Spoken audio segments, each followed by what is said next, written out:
ਜੇਹਲਮ ਦੀ ਇੱਕ ਐਸੀ ਪਹਾੜੀ ਜਿੱਥੇ ਸਦੀਆਂ ਤੋਂ ਕੋਈ ਬਾਦਸ਼ਾਹੀ ਮੰਗਣ ਆਉਂਦਾ ਰਿਹਾ ਤੇ ਕੋਈ ਮਹਿਬੂਬ ਮੰਗਣ, ਕੋਈ ਦੌਲਤ ਮੰਗਣ ਆਉਂਦਾ ਰਿਹਾ ਤੇ ਕੋਈ ਸ਼ੋਹਰਤ ਮੰਗਣ, ਕੋਈ ਦੁਨੀਆ ਦਾ ਜਾਹੋ ਜਲਾਲ ਮੰਗਣ ਆਉਂਦਾ ਰਿਹਾ ਤੇ ਕੋਈ ਰੱਬ ਦਾ ਕੁਰਬ ਹਾਸਲ ਕਰਨ ਲਈ। ਕੋਈ ਇੱਥੇ ਜੋਗ ਲੈਣ ਆਉਂਦਾ ਰਿਹਾ ਤੇ ਕਿਸੇ ਨੇ ਇੱਥੇ ਆ ਕੇ ਆਪਣੇ ਕੰਨ ਪੜਵਾਏ। ਜੇਹਲਮ ਤੋਂ ਲਗਭਗ 20 ਕਿਲੋਮੀਟਰ ਦੀ ਦੂਰੀ ਤੇ ਸਤ੍ਹਾ ਸਮੁੰਦਰ ਤੋਂ 3200 ਫੁੱਟ ਦੀ ਉਚਾਈ ਤੇ ਟਿੱਲਾ ਜੋਗੀਆਂ ਦੇ ਉਜੜੇ ਖੰਡਰ, ਜਿੱਥੇ ਸਦੀਆਂ ਦਾ ਇਤਿਹਾਸ ਆਪਣੇ ਆਖਰੀ ਸਾਹ ਲੈ ਰਿਹਾ ਹੈ।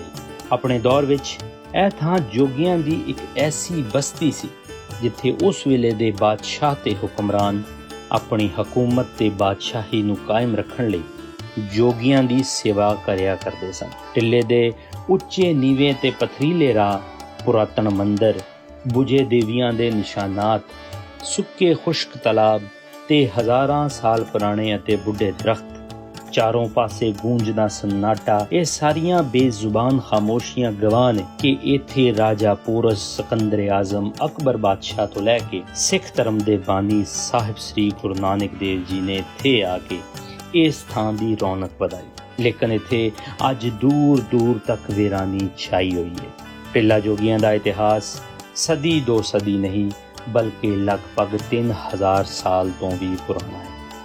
ਟਿੱਲਾ ਜੋਗੀਆਂ ਬਜ਼ਾਹਰ ਤਾਂ ਇੱਕ ਆਮ ਜਿਹੀ ਇਬਾਦਤਗਾਹ ਨਜ਼ਰ ਆਉਂਦੀ ਹੈ, ਲੇਕਿਨ ਇਤਿਹਾਸ ਦੇ ਪੰਨਿਆਂ ਤੋਂ ਧੂੜ ਹਟਾਈ ਜਾਵੇ ਤਾਂ ਪਤਾ ਲੱਗਦਾ ਹੈ ਕਿ ਇਹ ਥਾਂ ਤੇ ਕਬਲੇ ਮਸੀਹ ਵਿੱਚ ਵੀ ਆਬਾਦ ਸੀ। ਕਿਤਾਬ ਪੋਟੋਹਾਰ ਦੇ ਲਿਖਾਰੀ ਅਜ਼ੀਜ਼ ਮਲਕ ਲਿਖਦੇ ਨੇ ਕਿ ਕਦੀਮ ਜ਼ਮਾਨੇ ਵਿੱਚ ਕਿਸੇ ਮਹਾਪੁਰਸ਼ ਨੇ ਇਹ ਇਬਾਦਤਗਾਹ ਬਣਾਈ ਸੀ ਔਰ ਮਹਾਭਾਰਤ ਦੇ ਖਤਮ ਹੋਣ ਤੋਂ ਬਾਅਦ 5 ਪਾਂਡਵ ਭਰਾ ਯਾਤਰਾ ਕਰਨ ਲਈ ਟਿੱਲਾ ਜੋਗੀਆਂ ਆਏ। ਸੂਫੀ ਮੁਹੰਮਦ ਦੀਨਦਾਰ ਤਜ਼ਕਰਾ-ਏ ਜੇਹਲਮ ਵਿੱਚ ਲਿਖਦੇ ਨੇ ਕਿ ਕਦੀਮ ਜ਼ਮਾਨੇ ਵਿੱਚ ਇੱਥੇ ਸੂਰਜ ਦੀ ਪੂਜਾ ਹੋਇਆ ਕਰਦੀ ਸੀ। ਕਦੀਮ ਮੁਕੱਦਸ ਕਿਤਾਬ ਵੇਦ ਦੇ ਮੰਡਲ ਤੇ ਮੰਤਰ ਇੱਥੇ ਹੀ ਤਖਲੀਕ ਕੀਤੇ ਗਏ। ਟਿੱਲਾ ਜੋਗੀਆਂ ਧਰਮ ਅਤੇ ਪਰੰਪਰਾ ਦੀ ਧੁੰਦ ਵਿੱਚ ਟਕਿਆ ਹੋਇਆ ਇੱਕ ਬਹੁਤ ਹੀ ਸ਼ਾਨਦਾਰ ਅਤੇ ਇਤਿਹਾਸਕ ਅਸਥਾਨ ਹੈ, ਜਿੱਥੇ ਦੀਆਂ ਟੁੱਟੀਆਂ ਕੰਧਾਂ ਅਤੇ ਬੁਝੇ ਹੋਏ ਦੀਵਿਆਂ ਦੀ ਸਿਆਹੀ ਆਪਣੇ ਵੇਲੇ ਦੇ ਪੰਨਿਆਂ ਤੇ ਲਿਖੀ ਹੋਈ ਹਜ਼ਾਰਾਂ ਸਾਲਾਂ ਦੀ ਤਾਰੀਖ ਦੱਸਦੀ ਹੈ। ਇੱਥੇ ਮੰਦਰ, ਸਮਾਧੀਆਂ, ਸਰੋਵਰ, ਘਨੇ ਦਰਖਤ, ਹੱਤਾ ਕਿ ਹਰ ਚੀਜ਼ ਦੇ ਨਾਲ ਇੱਕ ਇਤਿਹਾਸ ਜੁੜਿਆ ਹੋਇਆ ਹੈ। ਟਿੱਲਾ ਜੋਗੀਆਂ ਨੂੰ ਟਿੱਲਾ ਬਾਲਨਾਥ, ਟਿੱਲਾ ਉਦਾਸੀਆਂ, ਟਿੱਲਾ ਬਾਬਾ ਨਾਨਕ, ਟਿੱਲਾ ਬਾਲ ਗੁੰਦਾਈ, ਟਿੱਲਾ ਗੋਰਖਨਾਥ ਅਤੇ ਟਿੱਲਾ ਰਾਂਝਾ ਦੇ ਨਾਮ ਨਾਲ ਵੀ ਜਾਣਿਆ ਜਾਂਦਾ ਹੈ। ਇਸ ਟਿੱਲੇ ਤੇ ਨਾਥ ਪੰਥੀਆਂ ਦੇ ਰਹਿਬਰਾਂ ਦੇ ਕਾਫੀ ਅਸਥਾਨ ਮੌਜੂਦ ਨੇ, ਜਿਨ੍ਹਾਂ ਵਿੱਚੋਂ ਸ਼ਿਵ ਸ਼ੰਕਰ ਭੋਲੇਨਾਥ ਜੀ, ਜਿਨ੍ਹਾਂ ਨੂੰ ਸਾਰੇ ਹੀ ਜੋਗੀਆਂ ਦਾ ਸਵਾਮੀ ਮੰਨਿਆ ਜਾਂਦਾ ਹੈ, ਜਿਨ੍ਹਾਂ ਨੇ ਜੋਗੀਆਂ ਤੋਂ ਅੱਗੇ 12 ਪੰਥ ਚਲਾਏ ਸਨ, ਉਹਨਾਂ ਦਾ ਅਸਥਾਨ ਵੀ ਮੌਜੂਦ ਹੈ। ਉਸ ਤੋਂ ਬਾਅਦ ਗੋਰਖਨਾਥ ਜੀ ਦਾ ਮੰਦਿਰ ਵੀ ਇੱਥੇ ਹੈ। ਗੋਰਖਨਾਥ ਜੀ 9 ਨਾਥਾਂ ਵਿੱਚੋਂ ਆਉਂਦੇ ਹਨ। ਗੋਰਖਨਾਥ ਜੀ ਨੇ ਹੀ ਕਾਨਪਟਾ ਗ੍ਰੰਥ ਚਲਾਇਆ ਸੀ। ਇਸ ਤੋਂ ਇਲਾਵਾ ਟਿੱਲਾ ਜੋਗੀਆਂ ਤੇ ਅਸਥਾਨ ਬਾਬਾ ਮਛੰਦਰਨਾਥ ਜੀ ਦਾ, ਅਸਥਾਨ ਬਾਬਾ 9 ਨਾਥਾਂ ਦਾ, ਅਸਥਾਨ ਬਾਲਕਨਾਥ ਜੀ ਅਤੇ ਅਸਥਾਨ ਬਾਬਾ ਬੇਰੋਨਾਥ ਜੀ ਦਾ ਮੌਜੂਦ ਹੈ। ਇਤਿਹਾਸਕਾਰ ਲਿਖਦੇ ਨੇ ਕਿ ਗੁਰੂ ਗੋਰਖਨਾਥ ਨੇ ਅਜੈਨ ਦੇ ਰਾਜਾ ਬਿਕਰਮਾਜੀਤ ਅਤੇ ਸਿਆਲਕੋਟ ਦੇ ਰਾਜਾ ਸਲਵਾਹਨ ਦੇ ਦੌਰ ਵਿੱਚ ਇੱਥੇ ਹੀ ਡੇਰਾ ਲਾਇਆ ਅਤੇ ਮਹਾਯੋਗੀ ਸ਼ਿਵ ਦੇਵਤਾ ਦੀ ਪੂਜਾ ਨੂੰ ਰਿਵਾਜ ਦਿੱਤਾ ਤੇ ਨਾਥ ਪੰਥ ਨੂੰ ਕਾਇਮ ਕੀਤਾ। ਇੱਕ ਹੋਰ ਰਵਾਇਤ ਦੇ ਮੁਤਾਬਿਕ ਟਿੱਲਾ ਜੋਗੀਆਂ ਤੇ ਇਸ ਕਦੀਮ ਖਾਨਕਾਹ ਦੀ ਬੁਨਿਆਦ ਕਾਨਪਟੇ ਜੋਗੀਆਂ ਦੇ ਬਾਨੀ ਗੋਰਖਨਾਥ ਨੇ 1 ਸਦੀ ਕਬਲੇ ਮਸੀਹ ਰੱਖੀ ਸੀ ਤੇ ਇਹ ਟਿੱਲਾ ਲਗਭਗ 2000 ਸਾਲ ਆਬਾਦ ਰਿਹਾ। ਗੁਰੂ ਬਾਲਨਾਥ ਅਤੇ ਰਾਂਝੇ ਦੇ ਜੋਗ ਦਾ ਜ਼ਿਕਰ ਪੰਜਾਬੀ ਕਲਾਮ ਹੀਰ ਵਾਰਿਸ ਸ਼ਾਹ ਵਿੱਚ ਮਿਲਦਾ ਹੈ। ਰਾਂਝਾ ਹੀਰ ਦੇ ਪਿਆਰ ਵਿੱਚ ਨਾਕਾਮ ਹੋ ਕੇ ਟੁੱਟੇ ਦਿਲ ਦੇ ਨਾਲ ਇੱਥੇ ਆਇਆ ਅਤੇ ਆਪਣੇ ਕੰਨ ਪੜਵਾ ਕੇ ਜੋਗੀ ਬਾਲਨਾਥ ਦਾ ਚੇਲਾ ਬਣ ਗਿਆ। ਇਤਿਹਾਸ ਦੱਸਦਾ ਹੈ ਕਿ ਉਸ ਵੇਲੇ ਦੇ ਜੋਗੀ ਇਲਮ, ਗਿਆਨ, ਤਹਿਕੀਕ ਅਤੇ ਖੋਜ ਵਿੱਚ ਮਸਰੂਫ ਰਿਹਾ ਕਰਦੇ ਸਨ। ਮੁਖਤਲਿਫ ਹਵਾਲਿਆਂ ਦੇ ਮੁਤਾਬਿਕ ਇਨ੍ਹਾਂ ਹੀ ਜੋਗੀਆਂ ਨੇ ਦੇਸੀ ਤਰੀਕੇ ਇਲਾਜ, ਆਯੁਰਵੈਦਿਕ, ਜੜੀ ਬੂਟੀਆਂ ਦਾ ਗਿਆਨ, ਇਲਮੇ ਨਜੂਮ ਯਾਨੀ ਸਿਤਾਰਿਆਂ ਦਾ ਇਲਮ ਅਤੇ ਯੋਗਾ ਦਾ ਫਨ ਇਜਾਦ ਕੀਤਾ।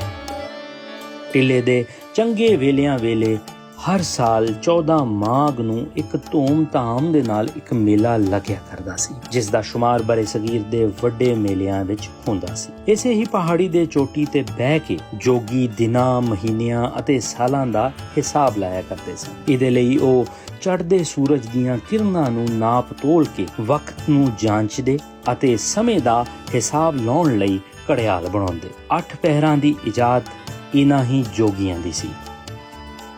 ਇਤਿਹਾਸਕਾਰ ਲਿਖਦੇ ਨੇ ਕਿ ਇਸ ਟਿੱਲੇ ਤੇ ਇੱਕ ਜੋਗੀ ਬਾਲ ਗੁੰਦਾਈ ਨਾਥ ਸੀ, ਜੋ ਜੇਹਲਮ ਤੋਂ 12 ਕੋ ਪੱਛਮ ਵੱਲ ਇੱਕ ਪਹਾੜੀ ਦੇ ਟਿੱਲੇ ਉੱਪਰ ਰਿਹਾ ਕਰਦਾ ਸੀ। ਇਹ ਇੱਕ ਪਰਉਪਕਾਰੀ ਅਤੇ ਰਹਿਮਦਿਲ ਸਾਧੂ ਸੀ। ਸਿੱਖ ਧਰਮ ਦੇ ਬਾਨੀ ਸਾਹਿਬ ਸ੍ਰੀ ਗੁਰੂ ਨਾਨਕ ਜੀ ਇਸ ਦੇ ਆਸ਼ਰਮ ਵਿੱਚ ਹੀ ਪਧਾਰੇ ਸਨ। ਸਾਹਿਬ ਸ੍ਰੀ ਗੁਰੂ ਨਾਨਕ ਜੀ ਨੇ ਇੱਥੇ ਦੇ ਜੋਗੀਆਂ ਨੂੰ ਇੱਕ ਰੱਬ ਦਾ ਸੰਦੇਸ਼ ਦਿੱਤਾ ਅਤੇ ਵਹਿਮਾਂ ਭਰਮਾਂ ਵਿੱਚੋਂ ਕੱਢਿਆ। ਸਾਹਿਬ ਸ੍ਰੀ ਗੁਰੂ ਨਾਨਕ ਜੀ ਇੱਥੇ ਦੇ ਜੋਗੀਆਂ ਨੂੰ ਮੁਖਾਤਬ ਹੋ ਕੇ ਆਖਿਆ ਕਿ ਉਹ ਗ੍ਰਹਿਸਤੀ ਜੀਵਨ ਵਿੱਚ ਰਹਿ ਕੇ ਵੀ ਰੱਬ ਨੂੰ ਪ੍ਰਾਪਤ ਕਰ ਸਕਦੇ ਹਨ। ਜਿਸ ਤੋਂ ਬਾਅਦ ਬਾਲ ਗੁੰਦਾਈ ਅਤੇ ਜੋਗੀ ਸਾਹਿਬ ਸ੍ਰੀ ਗੁਰੂ ਨਾਨਕ ਜੀ ਦੇ ਸ਼ਰਧਾਲੂ ਬਣ ਗਏ। ਕੁਝ ਸਿੱਖ ਇਤਿਹਾਸਕਾਰਾਂ ਦਾ ਮੰਨਣਾ ਹੈ ਕਿ ਗੁਰਬਾਣੀ ਸਿੱਧ ਗੋਸ਼ ਦੇ ਕੁਝ ਹਿੱਸੇ ਦਾ ਉਚਾਰਨ ਟਿੱਲਾ ਜੋਗੀਆਂ ਉੱਪਰ ਹੀ ਹੋਇਆ ਸੀ।